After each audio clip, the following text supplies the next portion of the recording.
కలుపుకుంటే వడియాలు మంచి సాఫ్ట్గా వస్తాయి. ఇది కలుపుకోవడంలోనే ఉంటుంది వడియాలు.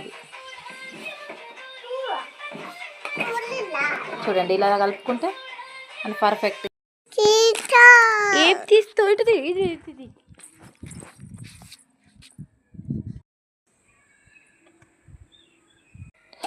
తిను.